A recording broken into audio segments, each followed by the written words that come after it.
تمام تعریفیں اللہ رب العالمین کی،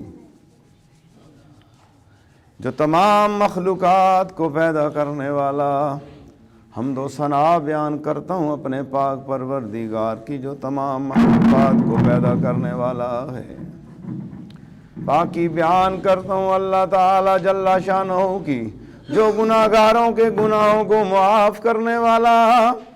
حمد بیان کرتا ہوں اللہ تبارک و تعالی کی، جس نے بندوں کی ہدایت کے لیے انبیاء و مرسلین کو مبعوث فرمایا۔ سب سے آخر میں اپنے پیارے محبوب نبی کریم رحمت للعالمین خاتم النبیین صلی اللہ تعالی علیہ وآلہ وسلم کو مبعوث فرما کے نبوت کے دروازوں کو بند کر دیا۔ درود و سلام حضور صلی اللہ تعالی علیہ وآلہ وسلم پر، آپ کی اہل بیت اطہار، آپ کی ازواج مطہرات اور آپ کے جان نثار صحابہ رضوان اللہ تعالی اجمعین پر درود و سلام۔ اللہم صلی علی محمد وعلی آل محمد وبارک وسلم۔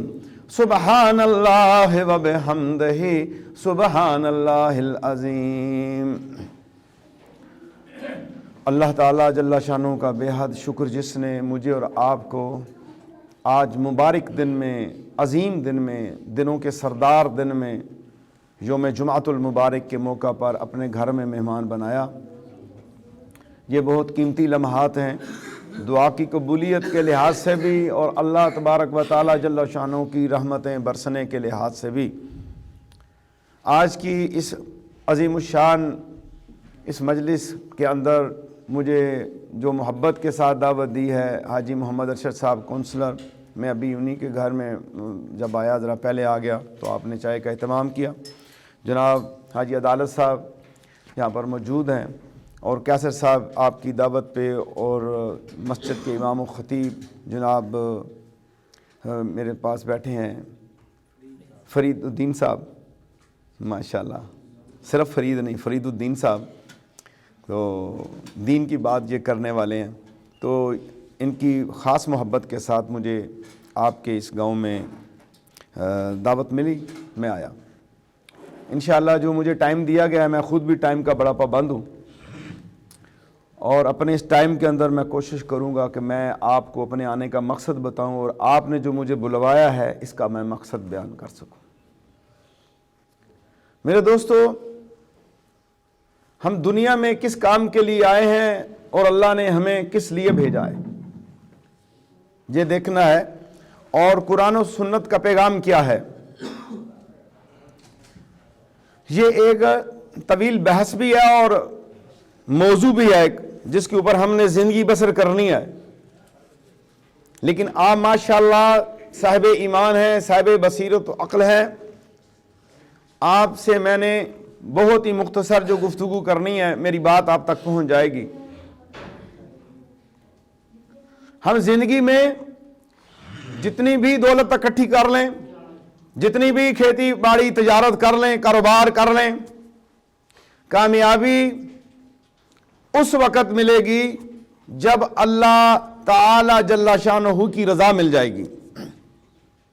بہت سے امیر لوگ، بڑے بڑے عہدیدار دنیا سے چلے گئے، لیکن اللہ کی رضا پا کے نہیں گئے، اور وہ لوگ جنہوں نے اللہ کی رضا کو پایا اور اللہ تبارک و تعالی کے قرب میں چلے گئے، آج ان کے نام روشن ہیں، آج انہیں لوگ بڑے خاص عزت و احترام کے ساتھ یاد کرتے ہیں، اور وہ اولین گروہ ہے ایمان والوں میں سے، اور اس ساری جماعت کو صحابہ اکرام رضوان اللہ تعالی اجمعین کہتے ہیں۔ اور میرے پیارے صحابہ رضوان اللہ تعالی اجمعین کی زندگی، پوری کی پوری زندگی، جب سے وہ ایمان لائے اور آخری سانس تک ان کا جو ایک عمل ہے، اس عمل کو انہوں نے نہیں چھوڑا، حتیٰ کہ ان کے لیے یہ بات کافی ہے کہ وہ حضور صلی اللہ علیہ وسلم کے صحبت یافتہ ہیں اور بشارت یافتہ ہیں، اور آپ کی مجلس کے اندر رہ کر آپ کے چہرے والضحا کی زیارت کی، اور آخری دم تک ایمان کی حالت میں دنیا میں گئے، یہ ان کی صحابیت کے لیے یہ بہت ہے۔ لیکن انہوں نے اپنی زندگی کے اندر ایک لمحہ بھی محبوب کی رضا کے بغیر نہیں گزارا. اور کامیابی اسی چیز کے اندر ہے. آج ہمیں مشکل آئے، مصیبت آئے، تکلیف آئے تو ہم نہ جانے مختلف ہیلے وسیلے تلاش کرتے ہیں، لیکن آج میں آپ کو ہیلا اور وسیلہ بتا کے جا رہا ہوں. آج میں آپ کو وہ بات بتا کے جا رہا ہوں جو میری بات نہیں ہے، کسی عام بندے کی بات نہیں ہے، یہ بات اللہ تعالیٰ کی ہے. اللہ کیا چاہتا ہے کہ اپنے بندے کو کس طرح دیکھنا چاہتا ہے اور اللہ کیسے اپنے بندے کو قریب کرنا چاہتا ہے. اللہ تبارک و تعالیٰ قرآن میں کیا چاہتا ہے، اس کے اوپر میں نے آپ کو 2 لفظوں کے اندر بات بتانی ہے، ورنہ قرآن مجید فرقان حمید کے اندر الحنس والناس تک اور قرآن کے مقدمہ کے اندر الف لام میم ذالک الکتاب لا ریب فیہ ھدی للمتقین سے لے کے والناس تک ہر سطر اور ہر صفحہ کے اوپر اللہ تبارک و تعالیٰ نے اس چیز کا ذکر کیا ہے. کہیں نہ کہیں اس چیز کی طرف آپ کا اشارہ ہے، لیکن 2 لفظوں کے اندر میں نے آپ کو بات سمجھانی ہے کہ اللہ کی منشا کیا ہے، اللہ کی رضا کیا ہے، اللہ چاہتا کیا ہے. اے بندے، تجھے میں نے پیدا کیا، کس لیے پیدا کیا، میں نے تجھ سے میں نے کیا کام لینا ہے. یاد رکھیے گا، میری عبادت کی جو ہے اللہ کو ضرورت نہیں ہے. بے شمار لاکھوں کروڑوں خربوں اللہ تبارک و تعالیٰ کے فرشتے اللہ کا ذکر کر رہے ہیں، اللہ کو یاد کر رہے ہیں. میرے دوستو، ہماری اطاعت، ہماری عبادت، ہمارا ذکر ہمیں ہی فائدہ دے گا. اللہ کی شان اعلیٰ ہے، اللہ تبارک و تعالیٰ ہمیں ہی نجات دہندہ بنانا چاہتا ہے. تو اللہ نے اپنے محبوب کی امت کو یہ واضح بتا دیا اور قیامت تک کے لیے ہر انسانیت کو واضح بتا دیا کہ لوگوں، تمہیں ایک کام کرنا ہوگا، صرف ایک کام کرنا ہوگا. دیکھیں، اسلام کی تشریحات بیان کرنے پہ آ جائیں تو کتابیں لکھ دی جاتی ہیں اور اس کی تشریحات بیان نہیں ہوتی. قرآن پاک کے اوپر تفسیر لکھنے والوں نے لاکھوں تفسیریں لکھ دیں، لیکن پھر بھی بات مکمل نہیں ہوئی. لوگوں نے اللہ تبارک و تعالیٰ جل شانہ کی حمد کے اندر بڑے اشعار لکھے، لیکن بات مکمل نہ ہوئی. رسول اللہ صلی اللہ علیہ وسلم کے چہرے والضحیٰ کے اوپر بڑے بڑے اشعار لکھے گئے، لیکن بات مکمل نہیں ہوئی. خطیب آتے رہیں گے، امام آتے رہیں گے، مقرر آتے رہیں گے، اللہ اور اللہ کے نبی کا ذکر کرتے رہیں گے، وہ تو مر جائیں گے لیکن ذکر ختم نہیں ہوگا. تو اللہ نے ایک بات قرآن کے اندر جو ڈیمانڈ کی ہے اپنے بندوں سے کہ تم نے کیا کام کرنا ہے. میرے دوستو، جب زمانہ جاہلیت تھی، میرے آقا نبی کریم صلی اللہ علیہ وسلم جب دنیا میں تشریف لائے اور پھر آپ نے اعلان نبوت فرمایا کہ لوگوں، اللہ ایک ہے، اللہ کی عبادت کرو، اس کے ساتھ کسی کو شریک مت ٹھہراؤ، اللہ وحدہ لا شریک ہے، وہی اول وہی آخر وہی ذاخر وہی باطن ہے. اور قرآن کی تعلیم دی، قل ہو اللہ احد، کہو اللہ ایک ہے، اور اللہ کی محبت کی تعلیم دی لوگوں کو. تو پھر وہاں بڑے بڑے عرب قبیلے تھے، بڑے بڑے قریش قبیلے تھے. انہوں نے کہا، اے اللہ کے نبی، جو آپ بات کرتے ہیں، اللہ کی دعوت دیتے ہیں، ہمارے آبا و اجداد بھی اللہ کو جانتے تھے، ہمارے بابا ہمارے ابا بھی جانتے تھے، ہمارے دادا بھی جانتے تھے، ہمارے آبا و اجداد اللہ سے محبت کرتے تھے. آپ کس رب کی بات ہمیں کر رہے ہیں؟ ہم ٹھیک ہیں، ہم اپنے دین کے اوپر قائم ہیں. لیکن اللہ نے ان کی بات کو رد کر دیا اور قیامت تک کے لیے مہر لگا دی کہ کوئی بھی اس بغیر اس سند کے کامیاب نہیں ہو سکتا جب تک اس کے پاس ایک سند نہیں ہوگی. وہ سند میں آپ کو بتا کے جا رہا ہوں، ایک لفظ کے اندر میں بات کر کے جا رہا ہوں. اللہ نے اپنے حبیب سے کروایا، قل، اے میرے حبیب صلی اللہ علیہ وسلم، اپنی زبان مبارک سے کہہ دیجئے، قل ان کنتم تحبون اللہ فاتبعونی یحببکم اللہ. اس میں ایک لفظ یہ ہے کہ اللہ چاہتا ہے، اے میرے حبیب انہیں بتا دیجئے، یہ محبت کے دعوے دار ہیں، یہ عشق کے دعوے دار ہیں، یہ خدا کو ماننے کی بات کرتے ہیں، خدا سے محبت کی بات کرتے ہیں. تو رب آج آپ کی زبان سے ان کو بتانا چاہتا ہے، انہیں بتا دیجئے، اگر محبت کرنا چاہتے ہو، میرے قریب آنا چاہتے ہو، میری محبت چاہتے ہو، میری معرفت چاہتے ہو، میری رضا چاہتے ہو، میرے ولی بننا چاہتے ہو، میرے دوست بننا چاہتے ہو، تو پھر تمہیں ایک ہی لفظ کے اندر اللہ اتنا بڑا حکم دے رہا ہے کہ پوری زندگی پیدا ہونے سے موت تک کے لیے ہر چیز کو اس لفظ کے اندر اللہ نے بند کر دیا ہے. وہ کیا چیز ہے؟ اے میرے حبیب انہیں کہہ دیجئے، فتابعونی، اے میرے حبیب تیری اتباع کرے، تیری راہ پر چلیں، تیری سنت پہ عمل کریں، تو پھر انہیں محبت کی بات کرنے کی ضرورت نہیں، انہیں اعلان کی ضرورت نہیں۔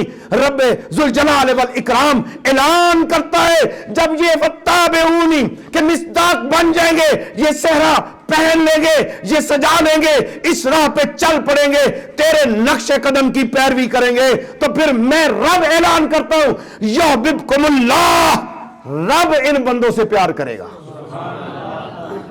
شرط کیا ہے؟ اللہ کے نبی کی اتباع، مبارک طریقہ، سنت طریقہ۔ وہ کیا طریقہ ہے؟ آج لوگ ملتے ہیں، ایک سنت طریقہ بتاتا ہوں، 1:13 منٹ ہو گئے ہیں، حاجی صاحب کو حکم ہے 20 منٹ میں بات کو ختم کرنا، انشاءاللہ ختم ہوگی کہ 20 یہ آج مشکل وقت ہے ہمارے اوپر، ہم کس طرف جا رہے ہیں اور ہم نے زندگی کیسے گزارنی ہے۔ میرے پاس لوگ آتے ہیں، کیونکہ ظاہر ہے 400 سال سے حضرت امام بری سرکار کے درگاہی خاندان سے تعلق رکھتا ہوں، پیران کبار کا ایک اپنا انداز ہوتا ہے، لیکن میرے مرشد نے مجھے یہ کہا بیٹا قیامت والے دن سجادگی تجھے نہیں بچائے گی، تیرا عمل تجھے بچائے گا۔ حق بات بیان کرنی ہے۔ آپ نے 2 چیزوں کی وصیت کی تھی کہ ایک اپنی محنت کر کے روزی کمانی ہے، یہ چندے نہیں مانگ رہے، اور دوسرا جو ہے آپ نے یہ حکم دیا کہ عورتوں سے پردہ کرنا ہے۔ لیکن آج بے پردگی ہو چکی ہے، درباروں پہ جاؤ، درگاہوں پہ جاؤ، بازاروں میں جاؤ، پردے ختم ہو گئے۔ اولیاء اللہ نے تو راستہ دیا تھا لیکن ہمیں راستہ ملا نہیں۔ اکثر لوگ آتے ہیں، بابوں کے پاس بھی جاتے ہیں، امنوں کے پاس بھی جاتے ہیں، وہ کہتے ہیں بکرا لے آؤ، مرغا لے آؤ، اتنے پیسے لگیں گے، اتنا کام ہوگا۔ میں آپ کو بتاؤں اس پہ کوئی خرچہ نہیں ہوتا، جادو ختم کرنے پہ کوئی خرچہ نہیں ہے۔ چونکہ فاتبعونی کی بات کر رہا ہوں، اس کے اندر میں نے 2-3 منٹ میں بات ختم کرنی ہے کہ فاتبعونی کیا ہے، کہ میرے نبی کی اتباع کرو، مشکل سے نجات مل جائے گی، بیماریوں سے نجات مل جائے گی، تنگ دستی سے نجات مل جائے گی، پیدا ہونے سے موت تک کے لیے جو معاملہ ہے اس کے اندر اللہ کی رحمتیں تم پہ برسیں گی۔ لیکن میرے پیارو یاد رکھنا، اس انسان کو اللہ نے پیدا کیا ہے، اس پہ غم بھی آتے ہیں، اس پہ جو ہے بیماری بھی آتی ہے، اسے خوشی بھی ملتی ہے، اسے صدمہ بھی ملتا ہے، اس کی روزی بھی تنگ ہوتی ہے، روزی میں اضافہ بھی ہو جاتا ہے، بچے بھی مر جاتے ہیں، اور مختلف ناگانی آفات و بلیات بھی آ جاتی ہیں۔ اگر یہ جادو کے اوپر ہی سارا کام ہو جائے تو دنیا ساری ختم ہو جائے۔ جس نے اللہ سے تعلق جوڑا، جس نے کتاب اللہ سے تعلق جوڑا، جس نے سنت رسول اللہ سے تعلق جوڑا، اسے کسی جادو سے ڈرنے کی ضرورت نہیں ہے۔ الحمد سے والناس تک اللہ نے اس کے اندر علاج رکھا ہے۔ یہ کتاب قبر میں بھی تیری اندھیری قبر کو منور کر دے گی، یہ قرآن قبر کو منور کر دے گا، یہ قرآن میدان حشر میں تیری شفاعت کرے گا، یہ قرآن تجھے حوض کوثر پہ لے کے جائے گا، یہ قرآن تجھے نبی کے جھنڈے کے نیچے لے کے جائے گا۔ اس قرآن کی صدقے میں تجھے اللہ کا دیدار نصیب ہوگا۔